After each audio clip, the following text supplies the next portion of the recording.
American intelligence officials are convinced that Russia supplied the missile, trained the separatists who shot down the plane, and now this new outrage, the removal of the victims from the crash site.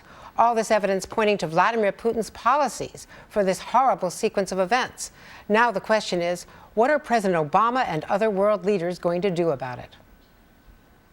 The launch button on a Russian-made missile that blew the Malaysian airliner out of the sky could signal a diplomatic dead end to the reset button the Obama administration pushed in 2009. So we will do it together, okay? But now times have changed. There's a lot more that needs to be done. And to put Putin on notice that he has gone too far and we are not going to stand idly by. The latest flashpoint, Ukraine. We want Russia to take the path that would result in peace in Ukraine, but so far at least Russia has failed to take that path. Instead, it has continued to violate Ukrainian sovereignty and to support violent separatists. The challenges are, what leverage does Obama have? While he is suffering his lowest approval ratings, President Putin's popularity is surging on his revival of Russian nationalism as he flaunts Russian power abroad, from the World Cup to Cuba.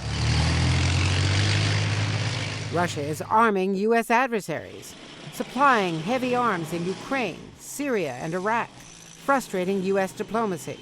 What we're seeing is Vladimir Putin implementing a policy of regional instability, arming with very sophisticated weapons these pro-Russian separatists. Another challenge, does Europe have the political will to impose stiffer sanctions that will really hurt Russia? Until the Malaysian airline shootdown, Europe put its economic self-interest above punishing Putin.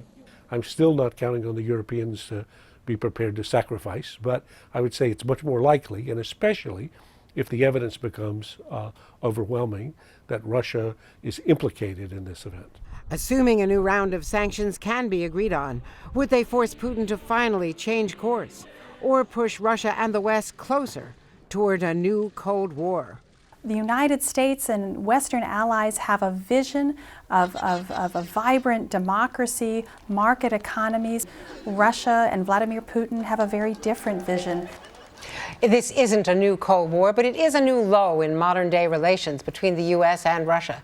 And so far, no amount of pressure, including a call from Secretary Kerry to the Russian foreign minister only yesterday, seems to change Putin's behavior, even as body parts were being removed and valuable evidence hauled away from that crash site. David? Difficult moment at this particular moment. Andrea, thank you very much.